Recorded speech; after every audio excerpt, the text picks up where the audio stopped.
Bonjour, je suis Razak Belemigré, je suis agriculteur, j'ai 30 ans, je suis à Ouagadougou, au Burkina Faso.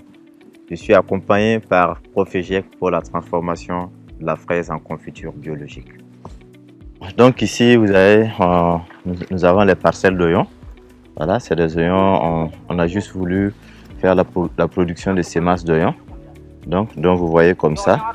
Et bien sûr en association de culture. Et par là, vous voyez on a des moringas. Et ce moringa, en réalité, ça sert de microclimat. Parce que bientôt, nous serons en avril-mai, où il fera effectivement chaud. Donc, il va falloir qu'on utilise bien sûr l'ombrage de ces moringas pour couvrir un peu le sol, pour éviter qu'il y ait l'évaporation d'eau. Par là, vous allez voir qu'il y a l'association de cultures. Donc ça, c'est le maïs. Et le maïs, et ça, c'est le cléum local. Alors, pourquoi nous avons mis les deux ensemble? Pourquoi nous avons mis les deux ensemble? Parce que il nous faut de l'association de culture pour lutter contre les ravageurs. Voilà, c'est très important. Voilà pourquoi on a mis le maïs, le cléum à l'intérieur de chaque plante.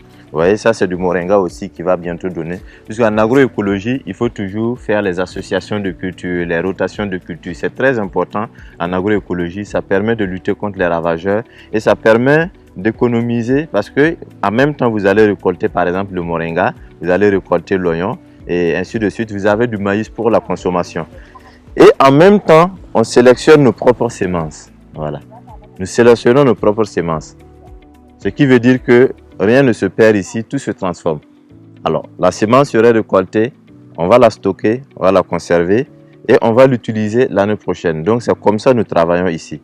Donc, on n'achète que 2% de nos semences, 2% de semences que nous achetons sur le marché. Sinon, le reste a été produit ici, allant même jusqu'au moringa et d'autres variétés. Donc, vous voyez, c'est la carotte comme ça. Et en même temps, nous avons notre aubergine. Voilà, c'est l'aubergine comme ça que nous avons. Et vous voyez le maïs qui se comporte bien. Donc, vous allez voir quelle est l'importance d'une association de culture. Donc, en même temps, bientôt, nous allons récolter le maïs pour la consommation et on récolte l'aubergine pour la vente sur le marché. Alors, donc on a notre bassin de rétention et ce bassin sert à... C'est un bassin de rétention d'eau que nous utilisons pour l'arrosage. Donc en même temps, puisque l'arrosage ici c'est manuel, j'utilise des arrosoirs et ce sont ces arrosoirs comme ça. Donc ces arrosoirs, ils utilisent pour chercher l'eau à l'intérieur pour arroser les plantes. Donc c'est plus simple quoi. Parce que vous voyez, mais tant qu'on n'a pas des arrosoirs comme ça et des bassins de rétention, le travail est pénible. Mais avec ça, et facilement nous avons de l'eau à côté. Donc les bassins ont été mis de façon, en tout cas intelligemment fait, parce que le bassin est au milieu des cultures. C'est très important pour faciliter l'accès à l'eau et l'arrosage aussi pour les ouvriers. Regardez ça par exemple, vous allez voir, c'est des oiseaux qui ont picoré.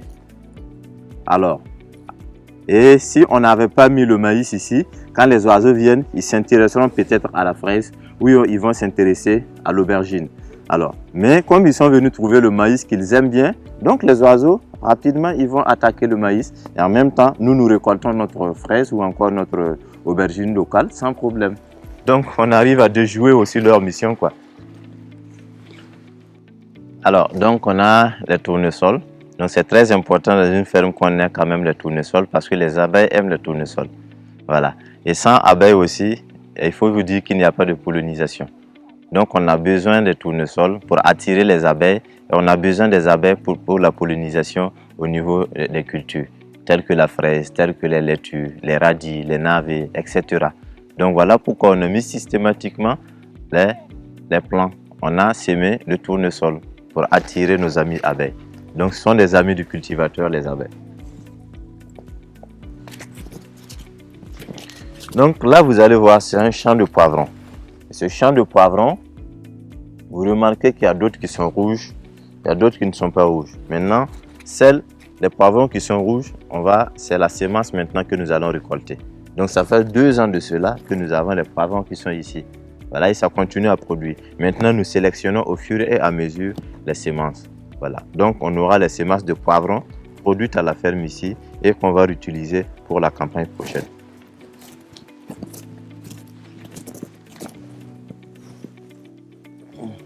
voyez la papaye? Nous avons la papaye ici. En même temps, nous avons la tomate qui vient d'être piquée. Et nous avons l'artémisia qui va servir même de plante pour lutter contre les ravageurs de tomates. Voilà. Donc on a l'artémisia à côté qui lutte contre les ravageurs de tomates. Et en même temps, la papaye qui sert d'ombrage pour la tomate. Voilà. Là, je l'ai adapté, ça veut dire, de un, j'ai fait un croisement de cette variété ancienne que le papa avait avec la variété Charlotte, que beaucoup connaissent, qui est une variété qui vient de la France. Donc le croisement, j'ai pris 3 ans pour travailler là-dessus afin de l'adapter à notre contexte climatique, afin de l'adapter au changement climatique que subit par exemple actuellement au pays. Et la chaleur, les ravageurs, les pénuries de pluie et ainsi de suite. Voilà pourquoi cette variété a été adaptée et s'adapte mieux d'ailleurs, voilà, face à tous ces trucs-là, ces changements climatiques. Donc, et quand vous prenez cette variété, il y a moins d'attaques en quelque sorte, il y a moins de fertilisation alors que la production est bonne. Et un plant comme ça, un stolon, si vous voulez, un stolon de fraises comme ça peut vous donner au moins 2 kg de fraises. Voilà, courant octobre jusqu'au mois de décembre, ça peut vous donner 2 kg de fraises. Donc ici, vous avez les planches de fraisier, voilà, et ces planches-là, vous avez vu, aujourd'hui nous avons passé la récolte. Et au fur et à mesure que nous récoltons, nous allons les mettre dans les pots pour ne pas que les fraises se gâtent. Donc on les récolte, on les met dans les pots et immédiatement on livre aux clients. Voilà. Oui, ça me plaisait parce que j'étais à l'école, je suis content de faire la magistrature et tout, mais je me suis dit après que moi en tant qu'intellectuel, si aujourd'hui je m'intéressais au métier de paysan, je pourrais apporter un plus. Je pourrais changer un peu les mentalités des jeunes, le comportement des jeunes burkinabés qui pensent qu'on ne peut réussir qu'au bureau. Voilà. Et moi, ma lutte, c'était d'abandonner les études en droit, me lancer en agriculture et prouver aux jeunes burkinabés qu'on peut, en tout cas, faire de la terre un métier de vie. On peut produire, on peut être paysan pour s'épanouir, voilà, et être fier de ce que nous faisons. Donc, c'est la vision que moi j'avais le début, quoi. Il faut dire que le déclic est venu du papa. C'est lui qui m'a dit, mais mon fils, aujourd'hui tu as fait des études en droit, je te vois, tu veux te battre pour des concours de la fonction publique, c'est ce qu'il m'a dit, mais tu ne trouves pas qu'en agroécologie, tu peux réussir? C'est la question qu'il m'a posée. Est-ce qu'en agroécologie, tu ne trouves pas que tu peux encore réussir mieux? Et moi, je lui ai dit que oui, papa, je pense que, parce que moi, ma vision, c'est d'être un entrepreneur agricole. Voilà, c'est d'être un entrepreneur agricole, c'est ça ma vision. Donc, il était surpris de me voir en tout cas accepter à ce qu'il veut comme proposition, ce qu'il me fait comme proposition. Donc, voilà, je me suis dit alors, donc je peux t'accompagner. Et là, on avait commencé sur une superficie de 250 mètres carrés. Voilà. Là, on a mis les idées et on s'est acheté la terre d'où nous sommes ici présentement aujourd'hui.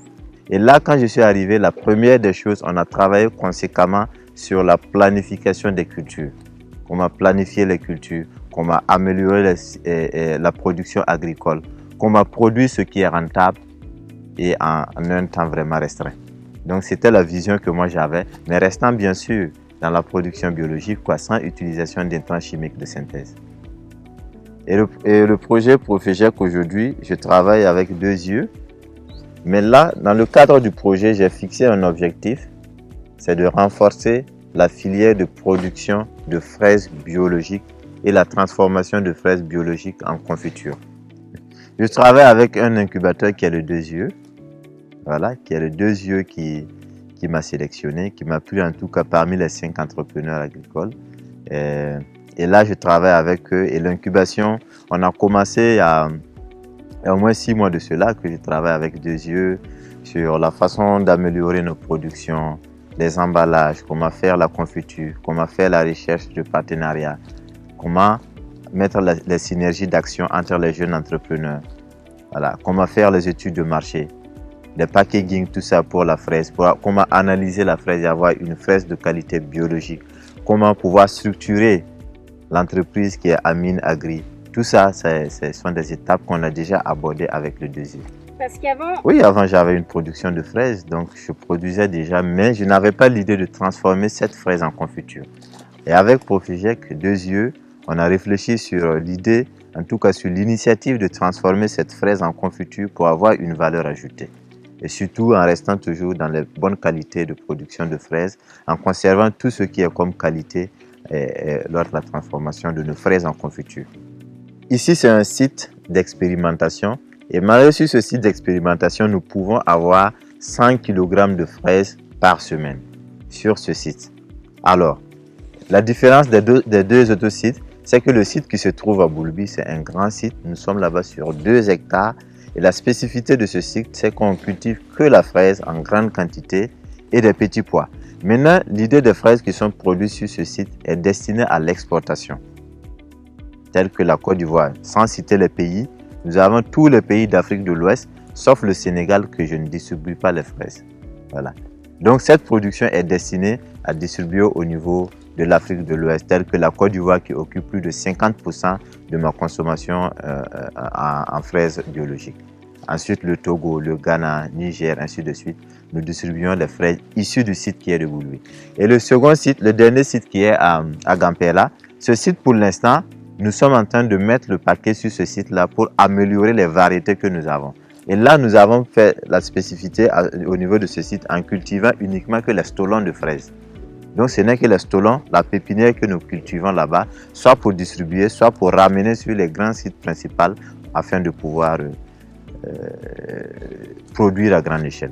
Sur ce site et sur le site qui est à Boulby, tous les deux sites, on récolte et après on fait le croisement et on fait les confitures. Mais c'est ici nous faisons plus la confiture. Comme vous l'avez vu en salle, on a les petits matériaux que nous utilisons pour l'instant pour faire la confiture. Et vraiment pas à grande échelle, mais c'est l'étape expérimentale. Nous mettons en place tout ce qu'il faut comme matériel, tout ce qu'il faut comme matériau qui est la fraise et pour la confiture. Mais c'est ici nous le faisons. Déjà nous sommes à mi-parcours, je le dirais, mais ce projet en tout cas me donne plus de vision en termes de développement, en termes d'initiative entrepreneuriale. Parce que j'ai dit pourquoi, et déjà à travers l'incubation, il y a plein de notions que moi par exemple, je n'avais pas. Et c'est une occasion pour moi et c'est une visibilité que j'ai à travers Profigec. Voilà. Du coup, les gens appellent gauche-droite, mais tu as de la confiture, j'ai compris que tu fais de la confiture. Mais ils sont excités en quelque sorte pour voir le produit que je vais faire sortir. Et moi, j'apprends au fur et à mesure que je suis incubé là-bas. J'apprends, je découvre plein de choses. Voilà, et moi, c'est ce qui m'a en tout cas apporté de plus au niveau de l'incubation. Confiture bio au Burkina, c'est-à-dire issue de la fraise biologique, non. Non, je suis le premier. J'ai fait le tour du marché, j'ai vu des confitures, mais ça vient de la France et c'est pas forcément bio. Pas forcément bio. Ça, j'ai fait le tour des alimentations, des supérettes, tout ça, mais il y a une différence. Et la qualité de la confiture qui est proposée et accompagnée par deux yeux, c'est une confiture qui est différente des autres confitures que vous voyez sur le marché. Quand vous regardez à l'intérieur de ces confitures, vous allez trouver toujours des fraises qui sont toujours entières. La confiture que nous faisons, il n'y a pas de conservant en quelque sorte. Non, tout est biologique. Tout le système en tout cas est mis pour ne pas utiliser d'autres intrants que nous ne connaissons pas. La prochaine étape avec Profigec, c'est de travailler sur la qualité du produit, l'analyse du produit, c'est-à-dire la confiture, pour déterminer tout ce qui va avec la confiture, quels sont les éléments qui entrent dans la confiture, quels sont les emballages qu'il nous faut pour notre confiture. Ça, ce sont les prochaines étapes que je dois entamer avec le désir. Pas tous les emballages adéquats, je les vends déjà sur le marché. Voilà, on a des marchés, petits marchés gauche-droite, et de bouche à oreille, les gens demandent et les confitures, ça sort. Là, présentement, ce que j'ai fait sortir, c'est une centaine de pots de bouteilles que j'ai déjà vendues de confiture. Aujourd'hui, c'est ma maman qui fait la confiture et là, elle a été formée par Profigec. Elle a été formée à faire la confiture et c'est elle qui le fait. Et moi, j'apprécie parce qu'elle a la main, elle aime et elle veut accompagner son fils à réaliser ses rêves. Et il n'y a rien de tel de voir une mère qui veut accompagner l'initiative d'un fils. Avec l'accompagnement de Profegec, si j'ai un petit labo de transformation de la fraise en confiture, il me faut recruter des gens. Parce que dans le cadre du projet de renforcement d'abord de la filière de production, j'ai 12 personnes qui travaillent en permanence, dont 8 femmes, voilà, et 4 hommes, des étudiants d'ailleurs. Alors, mais maintenant dans la transformation, ces gens n'intègrent pas dans la transformation. Et j'aurais besoin de recruter au moins 2 dames qui vont s'ajouter à ma maman, qui feront 3 à la transformation de la fraise en confiture. Oui, je forme des jeunes agriculteurs, mais surtout spécifiques en entrepreneuriat agroécologique, en entrepreneuriat biologique.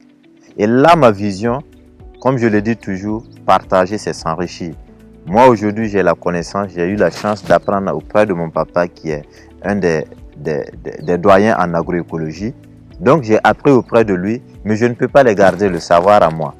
Donc, il faut que je partage mon savoir à d'autres personnes. Donc, j'ai mis l'initiative de mettre en place un réseau de jeunes qui vont travailler ensemble.